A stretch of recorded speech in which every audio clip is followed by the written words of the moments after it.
Marta Ferreira, soy estudiante de medicina de la Universidad Autónoma de Santo Domingo, UAS Recinto Santiago, y les estaré hablando acerca de algunos de los conocimientos obtenidos en el laboratorio de microbiología, como lo que son cultivo, colorantes, tinciones, entre otros. Para iniciaremos hablando acerca de la finalidad con que se usan los colorantes en el laboratorio de microbiología y cómo se usan según sus cargas. Bien, la finalidad de uso de los colorantes en microbiología se realiza para teñir las bacterias y algunas estructuras tales como cápsulas, flagelos, esporas, ADN, entre otros. También se emplean para adicionarlos a los medios de cultivo para inhibir el desarrollo de grupo determinado de gérmenes. Es importante tener en cuenta lo que es el pH del colorante, porque esto puede modificar el proceso de tinción debido a que la naturaleza y carga de los componentes celulares varían con el mismo, o sea, con el nivel del pH. De modo que los colorantes básicos son más eficaces a pHs elevados y los ácidos tiñen mejor en condiciones ácidas. Los colorantes ionizantes se pueden dividir en dos clases, tomando como base la naturaleza de su carga. Bien, primero tenemos los colorantes básicos, son catiónicos o tienen grupos cargados positivamente. Estos se unen a moléculas cargadas negativamente, como algunas proteínas o ácidos nucleicos.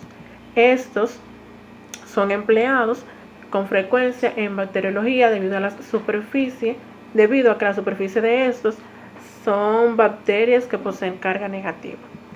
En segundo lugar, tenemos los colorantes ácidos, llamados también aniónicos. Se unen a estructuras celulares cargadas positivamente debido a que su carga es negativa. Como sabemos que polos negativos o polos opuestos se atraen. Eso también poseen grupos fenólicos e hidroxilos. Seguiremos definiendo lo que es un medio de cultivo y sus distintas clasificaciones. Bien, los medios de cultivo son estructuras de nutrientes en los que crecen y se multiplican los microorganismos en el laboratorio, con el objetivo de aislar diferentes cepas bacterianas para su posterior identificación y realización de estudios complementarios. Clasificación de los medios de cultivo. La diversidad metabólica de los microorganismos es enorme, así como también la variedad de medios de cultivo, no existiendo un medio adecuado para todos ellos. La composición aceptada o exacta de los medios de cultivo es variable y va a depender del tipo de sustrato que estos tengan o que contengan en su interior. Los medios de cultivo pueden clasificarse según su consistencia, según su origen, según su composición y según su utilización. Según la consistencia, los medios de cultivo se dividen en líquidos, sólidos y semisólidos. Aquellos medios de cultivo que son considerados líquidos contienen los nutrientes en solución, no contienen agar, excepto aquellos utilizados por anaerobiosis, en los cuales la cantidad de agar es mínima. Los medios de cultivo sólidos se obtienen agregando un medio líquido determinado, un polisacárido puede ser, obtenido de algas marinas del género Gellindu llamado agar, a una concentración de 1.5 a un 2%. Estos medios posibilitan lo que es la obtención de colonias, facilitando el proceso de identificación de los microorganismos. También tenemos los que son medios de cultivo semisólidos. Estos difieren de los medios de cultivo sólidos en que la concentración de agar es de 0.5%. Estos medios son empleados para la observación de cepas bacterianas con capacidad de movilidad. También tenemos los que son medios de cultivos complejos o químicamente no definidos, que esto van ya en otro medio de clasificación. Son aquellos medios preparados a partir de sustancias naturales, animales o vegetales, que son de composición no rigurosamente constante. Ejemplos de esos son el suero, la leche, la papa, el huevo, etc. son los utilizados en la actualidad para el cultivo de bacterias. Según su composición, que ya ahí entra otra subclasificación de los medios de cultivo, también vamos a tener la clasificación que va a depender de su utilización. Y esos se van a clasificar en simples, enriquecidos, de diferenciales, de enriquecimiento, de recuento, de transporte y especiales o altamente selectivos. Estos tienen también otra clasificación que su uso y finalidad va a depender de cómo sea el medio que vamos a utilizar. Bien, vamos a continuar hablando ahora acerca del uso y la finalidad de lo que es el caldo pacto dado por bilis verde brillante, y también vamos a citar lo que es su composición. Bien, este medio de cultivo es selectivo para bacterias gram negativas, que también se pueden definir, existen dos, que son las bacterias gram negativas y gram positivas. Este caldo, el pacto dado por bilis verde brillante, como antes dije, se utiliza para medios de cultivo que son bacterias gram negativas, y su función es determinar si contiene azúcar lactosa. Su uso es la producción de gases. Ahora le voy a citar lo que es la composición. Este contiene 2 inhibidores de organismos gram negativos y gram negativos seleccionados, es decir, Osgal y tinta verde brillante. Bien, continuamos. Vamos a hablar acerca de la utilización del agar triple sugar.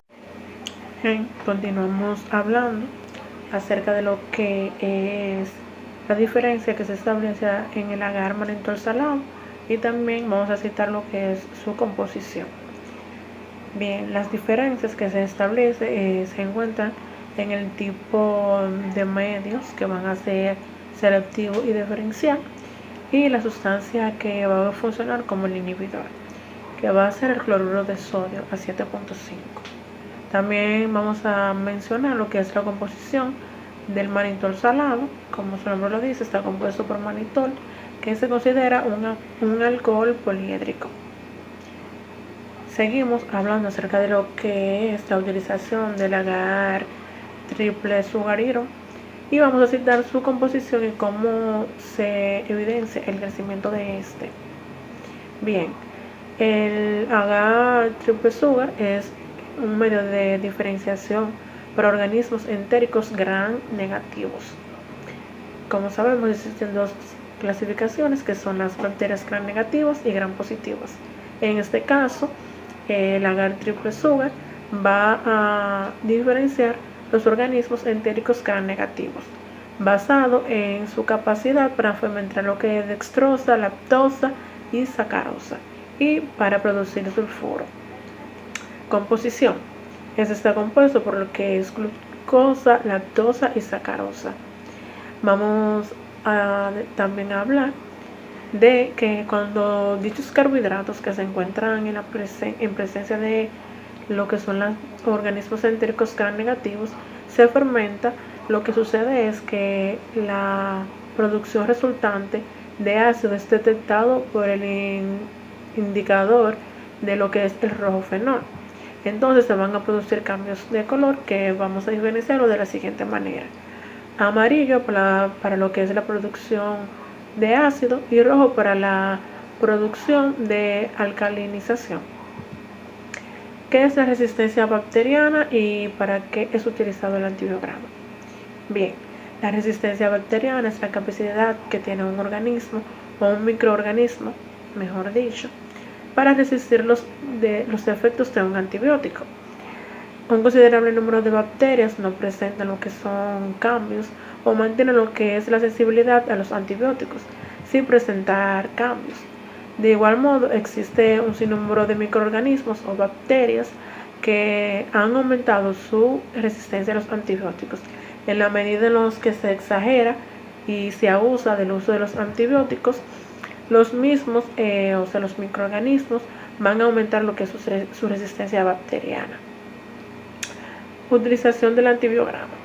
El antibiograma es el estudio de laboratorio que determina la sensibilidad que va a tener o la sensibilidad o la resistencia que va a tener la bacteria aislada ante los antibióticos. Vamos a culminar estableciendo lo que son las diferencias entre un desinfectante y un antiséptico. El antiséptico es una sustancia que inhibe la reacción o el crecimiento o destruye totalmente lo que es un microorganismo sobre un tejido vivo, mientras que un desinfectante es un compuesto que va a ejercer la misma acción, pero este va a inhibir o destruir un microorganismo, pero este lo va a hacer sobre una superficie u objetos que son inanimados. Ha sido todo de mi parte, muchas gracias.